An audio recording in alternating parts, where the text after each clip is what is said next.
천미일수님, 도주일 동안 잘 지내셨나요? 네, 인사 말씀이 좀 다르죠. 저는 지난주에 연례 피정 중이었고, 지난주에 저희 반 입학 동기 신부님이 오셔서 아주 로마 정통파 스타일로 거룩하게 미사를 하고 가셨다는 소식을 나중에 전해 들었습니다. 놀라셨죠?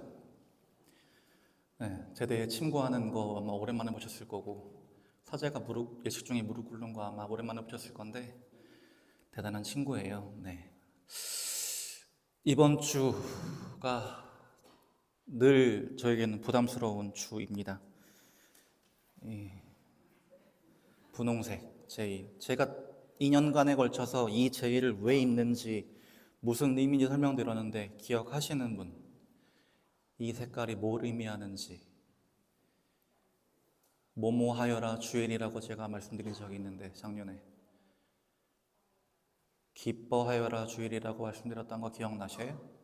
네, 사손 시기를 지나는 한 복판, 사손 시기도 이제 슬슬 중간을 지나가니 지치지 말고 이 재계와 육신의 고행과 예수님의 수난과 죽음을 묵상하는 이 무겁고 어두운 분위기에서 지치거나 주저앉지 말고 끝까지 힘을 내서 이 사순의 신비를, 주님 부활의 신비를 깊이 묵상함으로써 나중에 주님의 부활을 정말 기쁘게 맞이할 수 있도록 잘 준비하자라는 뜻이 담겨 있다고 제가 설명드렸던 적이 있습니다. 그리고 오늘 강론 준비하면서 또 새로운 의미를 하나 또 생각하게 됐어요.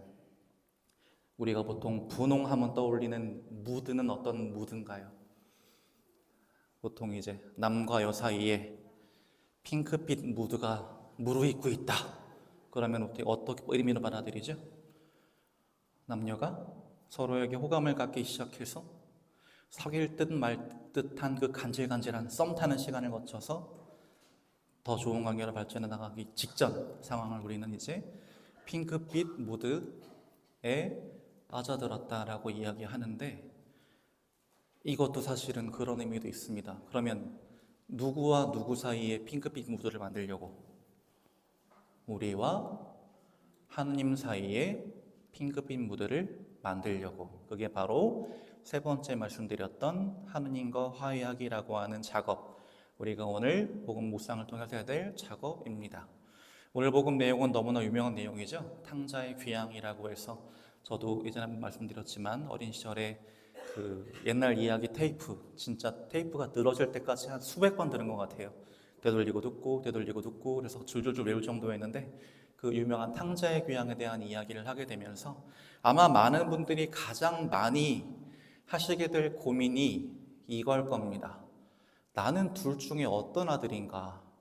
어떤 분은 자기 안에서 하느님께 늘 죄를 지으면서 살아가는 하느님을 위해 죄송한 작은 아들의 모습을 발견하고, 어떤 분은 그런 사람들을 받아들이지 못하고 자꾸만 이웃의 실수와 잘못을 보면서 심판하고 단죄하고 하느님을 원망하고 하는 큰아들의 모습을 발견하시기도 하는데, 오늘 복음에 대한 묵상을 통해서 중요한 건 내가 작은 아들인가 큰 아들인가를 따지는 게 아니라는 걸 깨달으시게 될 겁니다.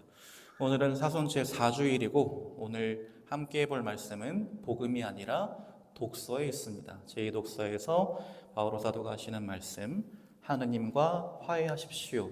이 말씀 안에 사실은 우리가 오늘 해야 할 가장 중요한 작업이 담겨져 있습니다. 부모님께서는 자녀들을 믿고 사랑하는 마음을 어떻게 표현하실까를 한마디로 정해야 한다면 아마 요 한 단어로 이야기할 수 있을 겁니다. 기다림. 근데 그 기다림이란 어떤 기다림인가요? 그냥 시간적으로 계속해서 그냥 있다 보면 어떻게든 되겠지라고 하는 막연한 생각인가요? 아니면 뭔가 특별한 의미와 지향과 목적을 담은 기다림인가요? 여기 부모님들 많이 앉아 계시잖아요. 자녀분들 많이 기다려 보셨잖아요. 무엇을 어떻게 기다리셨어요? 자녀들을. 크게 두 가지일 텐데, 첫 번째는 지금은 아주 내 속이 타들어갈 정도로 그냥 속 터지게 만들지만 저놈도 지랑 똑같은 자식 낳아서 고생하다 보면 언젠가는 똑바른 길로 돌아오겠지. 두 번째는 지금은 아직 철이 없어서 내가 왜 지한테 그런 잔소리 하는지 이해 못하겠지만 언젠가는 내가 그때 왜 그런 말을 했고 왜 그렇게 모질게 엄하게 대했었는지 내 마음 알아주는 날이 오겠지 라고 하는 두 가지를 생각하면서 기다려 주실 겁니다. 그래서 언젠가는 올바른 길을 찾아가겠지, 그리고 언젠가 내 마음 알아봐 주겠지라고 하는 그 두 가지 지향으로 부모님이 자녀들이 부족하고 실수하고 잘못을 해도 기다려 주시기 때문에 자녀들은 부모님의 그 기다림 안에 있는 신뢰와 사랑을 먹고 점점점 자라나서 나중에는 자기도 어엿한 부모가 되어가는 것이겠지요. 오늘 복음도 사실은 그런 이야기입니다. 자비로운 아버지께서 두 아들을 기다려 주셔요. 사실은 오늘 복음에서 아버지와 두 아들 사이의 관계가 틀어진 건 아버지 탓이 아니에요. 철저하게 아들들 탓입니다. 아들들이 아버지의 마음을 오해했고 아버지의 뜻을 곡해했고 자기들의 바람과 자기들의 욕망에만 사로잡혀서 아버지로부터 떨어져 나가려고 했던 거예요. 하지만 오늘 복음에 나오는 자비로운 아버지는 그 관계가 틀어진 것이 당신 탓이 아님에도 언젠가는 이 철없는 아들들이 내 마음 알아주겠지. 언젠가는 저 아이들이 지금 저지르고 있는 실수와 잘못을 바로잡고 올바른 길로 돌아오겠지. 그러면 나와 내 아들들 사이의 관계가 다시 예전처럼 신뢰와 사랑으로 가득한 관계로 회복되겠지라고 하는 마음을 가지고 끝까지 기다려주시고 참아주시는 아버지의 모습이 바로 오늘 복음 속 비유에서 드러나고 있는 겁니다. 어제 청년 피정에서도 청년들이 이 부분에 대해서 함께 묵상을 하기도 했었어요. 그리고 정확히 어느 포인트에서 감정이 격해진 건지 모르겠는데 한 세 친구 정도가 눈물을 뚝뚝 흘리더라고요. 먼저 작은 아들의 이야기를 들어봅니다. 작은 아들의 이야기의 핵심은 이 말에 있습니다. 아버지, 재산 가운데에서 저에게 돌아올 몫을 주십시오라고 작은 아들이 아버지에게 청합니다. 두 번 들었으니까 아시죠? 뭐 달라고 그런 거예요? 유산 달라고 그런 거예요.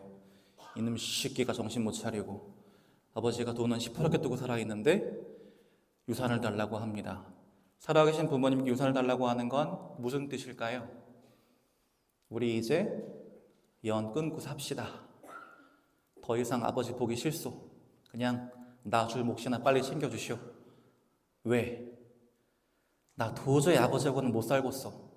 답답하고 어우 속이 터져서 못 살겠어 라고 생각했기 때문에 작은 아들은 아버지께 청했던 겁니다. 마음속으로 저렇게 생각했어요. 이 아버지의 답답하고 정말 이해할 수 없는 구속만 아니면 나 더 신나게 기쁘게 잘 살 수 있을 텐데 내가 왜 이 아까운 시간을 아버지와 함께 허비하고 있지? 라는 생각을 하게 됐습니다. 그래서 결심을 하게 돼요. 내가 아버지의 품에서 빨리 벗어나야겠다라고 생각을 해서 어떻게 보면 아버지께 무리수를 던진 겁니다. 아버지, 저한테 유산 주십시오. 어차피 돌아가시면 주실 거잖아요. 라는 아들로서 해서는 안 될 말까지 하면서 불효를 저지르면서 자기 몫을 아버지께 요구했고 그리고는 뒤도 안 돌아보고 먼 고장으로 떠났어요. 먼 고장으로라고 하는 말에서 아버지는 더 마음이 아프셨을 것 같습니다. 특별한 목적지가 있었던 것도 아니에요. 정말 마음속으로 가고 싶었던 데가 있던 것도 아니에요. 그저 뭐 하려고? 아빠로부터 멀리만 떨어지면 되는 거였어요. 이거 얼마나 마음이 아프셨을까를 생각하게 됩니다. 이렇게 두 번에 걸쳐서 아버지의 가슴에 대못을 땅땅땅 박았으면 작은 아들은 최소한 어떻게 했어야 했을까요? 지가 그렇게 바랬던 대로 신나게 기쁘게 그러면서도 의미 있고 보람차게 잘 살았어야죠. 근데 오늘 보면서 뭐라고 이야기합니까? 작은 아들은 방종한 생활을 하며 아버지께서 피땀 흘려 모은 그 소중한 재산을 허비하였다라고 나옵니다. 미래의 비전을 생각하면서 그리고 앞으로의 계획과 삶의 목표를 생각하면서 계획적으로 투자한 게 아니에요. 순전히 뭘 위해서? 눈앞에 쾌락을 위해서만 돈을 썼습니다. 그 결과 어떻게 됐죠? 당연히 쫄딱 망했습니다. 저런 식으로 돈 쓰는 사람들한테는 돈 냄새를 맡은 많은 사람들이 달라붙어요. 그래서 모든 걸 다 해줄 것처럼 막 위해 주지만 결국 돈 다 떨어지고 나면 완전히 개털 신세가 되죠. 그래서 어떤 처지가 되느냐? 그는 돼지들이 먹는 열매꼬투리로라도 배를 채우기를 간절히 바랐지만 아무도 주지 않았다라고 오늘 복음에서 둘째 아들이 처한 아주 참담한 상황에 대해서 기록하고 있습니다. 근데 오늘 오전에 주일학교 미사하면서 이 부분을 애들한테 이야기했더니 어떤 친구가 생각지도 못했던 접근을 하더라고요. 그 친구가 이제 평상시에 음식을 잘 먹는 저를 닮은 통통한 친구인데 이해할 수 없던 표정으로 고개를 갸웃갸웃하더니 제가 이제 영상을 보면서 애들이랑 같이 앉아 있는데 저한테 조용히 이야기하는 거예요. 근데 신부님, 돼지를 먹으면 되잖아요. 돼지가 훨씬 맛있는데.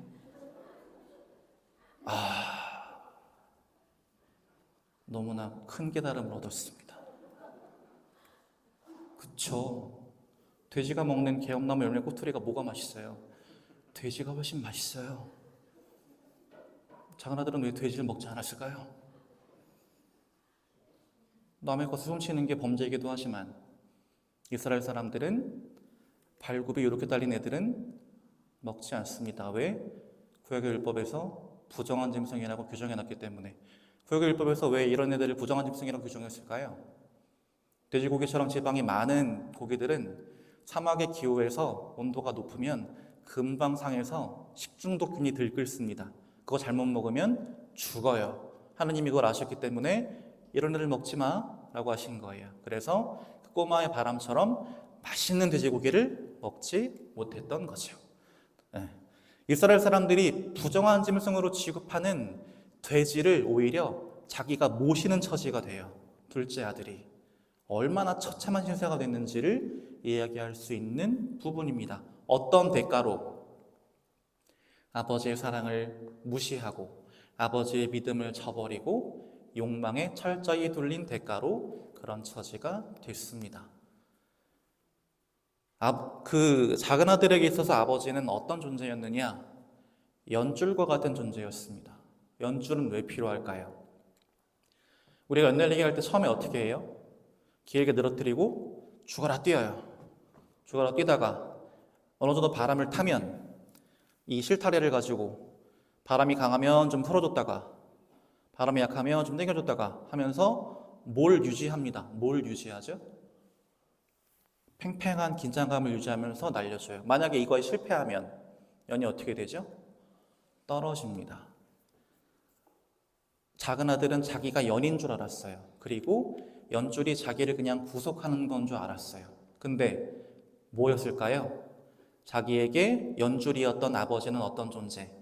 자기가 욕망이라고 하는 바람에 무절제하게 휘둘리다가 절제하지 못하고 꼬꾸라지지 않도록 긴장감을 유지하게 만들어주고 가르쳐주고 혼내주고 이끌어주는 존재라고 하는 걸 뒤늦게야 깨달았습니다. 어떻게 되고 난 다음에야 욕망에 휘둘려서 철저히 망해본 다음에야 자신에게 아버지는 연줄 같은 분이었구나, 나를 지지해주고 중심을 잡아주는 너무나 든든한 버팀목이셨구나 라고 하는 사실을 작은 아들은 나중에야 깨닫게 됩니다.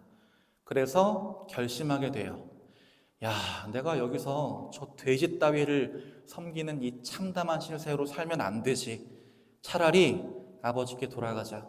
아버지께 돌아가서 차라리 그분께 손이 발에되게 싹싹 빌고 종으로라도 아버지를 섬기면서 살아야겠다 라는 생각을 하고 작은 아들은 아버지께 돌아가게 됩니다. 그러자 아버지는 작은 아들을 어떻게 맞이하셨죠? 너 이 새끼, 내가 너 그럴 줄 알았어! 하고 혼내시던가요? 아니면 너 내가 그 돈 모으려고 얼마나 개고생을 했는데 그걸 이놈 새끼야! 하고 원망하셨던가요? 아니요. 어떻게 하셨어요? 버선발로 마중 나가서 안아주시기만 했었죠.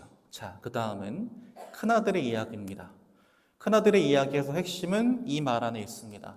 저는 여러 해 동안 종처럼 아버지를 섬기며 아버지의 명을 한 번도 어기지 않았습니다. 이러한 저에게 아버지는 친구들과 즐기라고 염소 한 마리 주신 적이 없습니다. 라고 아버지께 불만과 분노를 토로하는 이 부분이 바로 큰아들의 이야기에서 핵심이라고 할 수 있습니다. 큰아들은 작은아들처럼 아버지의 곁을 떠나진 않았어요. 근데 몸은 떠나지 않았는데 마음은 아버지와 함께 있지 못했습니다. 아버지의 곁에서 얼마나 큰 은총과 복을 누리고 있는지를 깨닫지 못했어요. 그리고 그것에 대해서 감사하지도 기뻐하지도 못했습니다. 속으로 무슨 생각을 했을까요? 내가 왜 하필 장남으로 태어나서 차마 내가 아버지를 버리진 못하겠고, 아이씨, 그런 마음으로 하기 싫지만 내가 아버지 봐서 참는 거예요. 나 이거 진짜 하고 싶은데 내가 아버지 때문에 포기하는 거예요. 그런 마음으로 그냥 견뎠던 거예요, 그 시간을. 그러니 어땠을까요? 그 시간들이 지옥 같았겠죠. 그리고 아버지에 대해서 어떤 마음을 품었을까요? 원망을 품었을 겁니다. 내가 아버지를 위해서 이렇게나 희생하고 이렇게나 노력하는데 그렇다면 아버지도 나한테 뭔가 합당한 보상을 해주셔야 되는 거 아닌가? 라는 생각을 늘 하고 있었어요. 근데 아버지가 이 마음을 아실 턱이 없죠. 그냥 잘 지내는 줄 알았으니까, 큰아들이. 내가 내 모든 걸 다 내어주고 함께하고 있으니 잘 지내는 줄만 알았지 저런 불만을 품고 있는 줄은 꿈에도 생각하지 못하셨을 겁니다. 그리고 사실은 좀 안타까운 바람을 가지고 있었어요. 큰아들이 바랬던 건 뭐예요? 뭐를 위한 뭐? 친구들과 먹고 마시며 즐기기 위한 염소. 두 가지가 잘못됐습니다. 첫 번째, 목적. 친구들과 먹고 마시며 즐기는 건 뭐랑 똑같나요? 작은 아들이 자기 욕망에 휘둘리는 거랑 똑같습니다. 즐기는 목적 자체를 잘못 잡고 있었어요. 두 번째는 염소. 왜 하필 염소를? 염소도 이런 애들이에요. 그리고 저는 먹어봤지만 염소 드셔보신 분도 계시겠지만 염소 냄새도 많이 나고요. 저라면 저 양고기 주세요 그러지 절대 염소 고기 달라고 안 할 거예요. 네. 아버지는 더 좋은 걸 주려고 하시는데 쾌락을 위해서 굳이 맛도 없는 걸, 내 몸에 해로운 걸 청했던 겁니다. 그러니 아버지가 아실 일도 없고 들으실 일도 없죠. 그런 차에 내가 그래요. 지금은 참지만 아버지 돌아가시기만 해봐. 아주 그냥 내가 다 할 거야. 나도 동생처럼 그런 마음으로 버티고 있었는데 어느 날 갑자기 저 미운 동생놈이 돌아와서는 아버지가 거슴발로 마중을 나가서 다시 아들로 받아주고 잔치까지 벌이면서 속까지 잡으니까 마음속에서 분노가 터져 나오게 됩니다. 그러면 내가 그동안 희생해온 그 수많은 시간들은 뭐야? 아버지는 너무 나한테 너무 하시는 거 아니야? 저 아버지의 처사는 너무 공정하지 못한 거 아니야? 라는 불만을 갖게 됩니다. 그래서 아버지께 해서는 안 될 말을 해요. 무슨 말? 저는 지금껏 종처럼 아버지를 섬기며 아버지의 명을 한 번도 어긴 적이 없습니다. 괄호 열고 저는 당신의 종으로 살았지 당신 아들로 산 적 없습니다. 다시 말하면 난 당신 아버지로 생각한 적 없습니다랑 똑같아요. 아주 대못을 시게 받고 있어요. 그리고 당신과 함께 했던 시간 저에겐 지옥 같았어요. 차라리 죽고 싶었어요. 그리고 저 당신이 지금 너무 밉고 원망스러워요. 라고 아버지 가슴에 대못을 아주 그냥 수십 개를 받고 있습니다. 그렇다면 마지막으로 아버지의 이야기, 이 두 아들의 아주 그냥 너무한 처사를 보면서 아버지는 어떤 마음을 품으시는가? 핵심은 여기에 있습니다. 얘야, 너는 늘 나와 함께 있고 내 것이 다 내 것이다 라고 이야기하시는 이 말씀 안에 아버지의 속마음이 담겨 있습니다. 첫 번째, 작은 아들과의 관계. 솔직히 아버지는 작은 아들을 말리고 싶었어요. 왜? 제가 어떻게 될지 뻔히 보였거든요. 아, 제 준비 안 돼 있는데 저렇게 큰 재산 맡겨봐야 저거 100% 말아먹을 텐데, 그리고 정말 크게 좌절할 텐데 라는 걱정을 하셨기 때문입니다. 재산을 잃는 건 아깝지 않았어요. 뭐가 더 마음먹으셨을까요? 작은 아들이 뭔가 자기의 희망에 부풀어서 뭔가 자기의 꿈을 펼쳐보려고 그랬었는데 확 주저앉아서 그냥 모든 희망을 놔버릴까봐 그게 너무 걱정되셨고 신경이 쓰이셨던 겁니다. 또 뭘 걱정하셨을까요? 작은 아들이 괜시리 나한테 미안한 마음 때문에 쫄딱 망해놓고도 못 돌아오고 길바닥에서 한 대잠 자면서 쫄쫄 굶어가면서 개고생하는 게 너무 마음이 안쓰러우셔서 그런 것들 때문에 사실 아버지는 작은 아들을 붙잡고 싶었고 말리고 싶었습니다. 그러나 그러지 않으셨어요. 왜? 지금 붙잡아 봐야 어떻게 될 걸 아셨기 때문에 작은 아들이 그 말을 고지고대로 안 될 걸 아셨어요. 지금 작은 아들은 어떤 상태일까요? 아버지께 재산을 요구했던 작은 아들의 상태. 오늘날로 따지면 아이들이 14살이 되는 그 순간, 사춘기. 지가 다 아는 줄 알아요. 세상의 모든 것들을 다 아는 줄 알아요. 부모님이 답답해요. 무슨 말을 해도 부모님은 너무 나를 몰라요. 그건 엄마가 세상을 몰라서 그러는 거예요. 럭비공 같아서 어디로 튈지 몰라요. 그래서 움켜쥐는 대신 뭐를 선택하신 거냐면 그래 한번 해봐를 선택하신 거예요. 뭘 믿으면서 나도 저땐 저랬지. 그리고 얘도 집 나가서 정말 개고생하다 보면 집이 정말 소중하구나. 그리고 내가 정말 많은 것들을 누리고 살았구나 라는 걸 깨달으면 돌아오겠지 라는 믿음을 가지셨기 때문에 아들을 보내주실 수 있었던 겁니다. 그리고 간절히 마음으로 바라셨어요. 어떻게 되기를? 차라리 내 걱정이 틀리기를. 차라리 얘가 진짜 본인이 바라는 것처럼 기쁘고 신나게 차라리 잘 살아주기를. 그러다가 아들이 쫄딱 망했다는 소식이 들려왔고 그때부터는 이제 전전긍긍하면서 걱정 속에서 아들 기다리시다가 아들이 돌아오자 오늘 복에서 나오는 것처럼 이렇게 버선발로 아들을 마중 나가서 그냥 꼭 안아주셨습니다. 잘 왔어. 고생했어. 밥 먹어. 그 말이면 충분했어요. 뭐 탓할 것도 없고 혼낼 것도 없고 비난할 것도 없고 괜찮아. 너 그래도 네가 내 아들이라는 사실은 변하지 않아.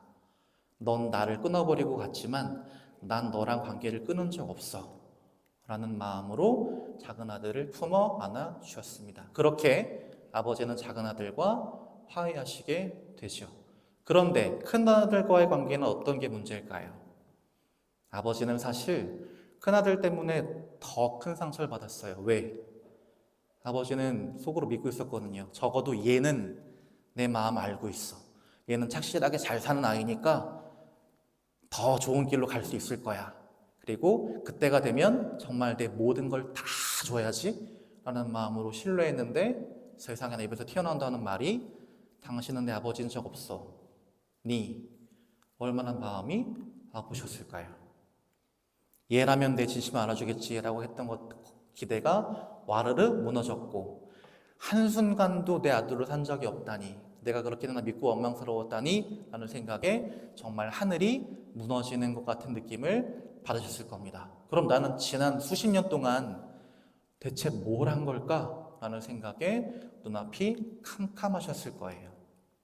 그러나 아버지는 큰아들과의 관계도 회복하고 싶으셨습니다. 그래서 두 가지를 하시지 않아요. 첫 번째는 너 어떻게 나한테 그런 말을 할 수 있어? 너 왜 내 마음 몰라줘? 너 왜 내 마음 몰라줘? 라고 큰 아들을 원망하지 않으셨어요. 두 번째, 너 어떻게 아빠한테 그따위 말을 할 수 있는 거야? 라고 큰 아들을 비난하거나 혼내지도 않으셨어요. 다만 뭘 느끼게 해주고 싶으셨어요. 뭐를? 내가 너를 진심으로 사랑한다 라고 하는 가장 중요한 한 가지를 느끼게 해주고 싶으셨었어요. 그래서 어떻게 얘기하시냐면, 얘야 너는 늘 나와 함께 있고 내 것이 다 너의 것이다 라고 이야기하십니다. 그냥 말씀만 하신 게 아니에요. 실제로 그랬어요. 많은 분들이 오늘 복음에 대해서 묵상하시면서 놓치시는 한 가지가 있어요. 처음에 작은 아들이 저에게 유산 주세요 그랬을 때 아버지는 유산을 누구에게 주었나요? 작은 아들만? 그럼요.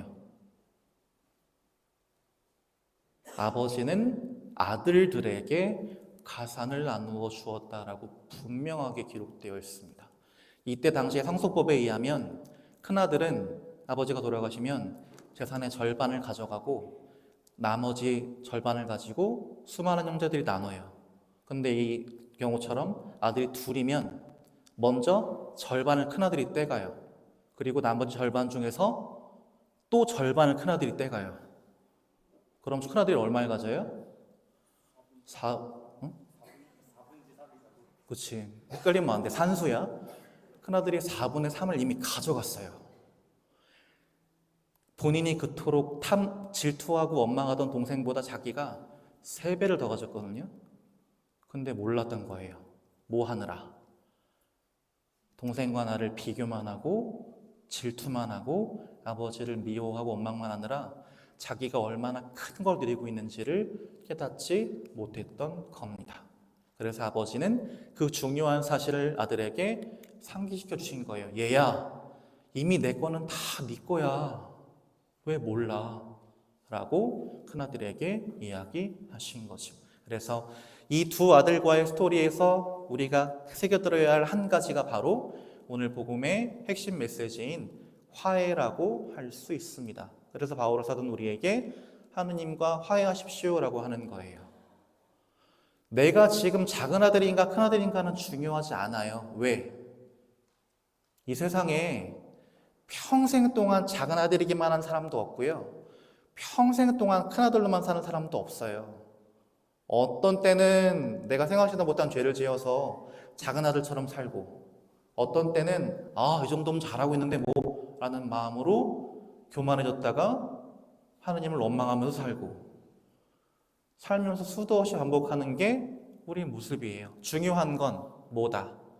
내가 작은 아들이든 큰 아들이든 상관없이 뭘 알아서 나를 향한 아버지의 진심과 아버지의 자비와 아버지의 사랑을 절절히 깨달아서 다시 아버지께로 돌아가는 것, 다시 말하면 하느님 아버지와 화해하는 것, 그게 바로 우리가 사순시기 동안 해야 할 일이고, 사순시기의 최절정을 맞이한 이번 주에 저에게 이런 제의까지 입혀가면서까지 여러분들에게 그런 메시지를 전달하려고 하시는 겁니다. 그래서 한번 이번 한 주 동안 나 자신의 모습을 좀 성찰해 보시면 좋겠어요. 나는 너무 그동안 내가 작은 아들인가 라고 하는 것 때문에 다 포기해버렸거나, 나는 큰 아들인데 라는 마음으로 다른 사람들을 단죄만 하거나 하진 않았나. 그러는 사이에 나를 향한 하느님 아버지의 사랑과 자비를 믿지 못하고 나 스스로 절망에 빠지진 않았나 라는 걸 좀 돌아보시면서 남은 사순시기만이라도 하느님이 나를 얼마나 사랑하시는지를 한번 깊이 느껴보는, 그래서 우리가 삶을 살아가는 참된 기쁨을 제대로 누려보는 그런 사순시기 보내시면 좋겠습니다.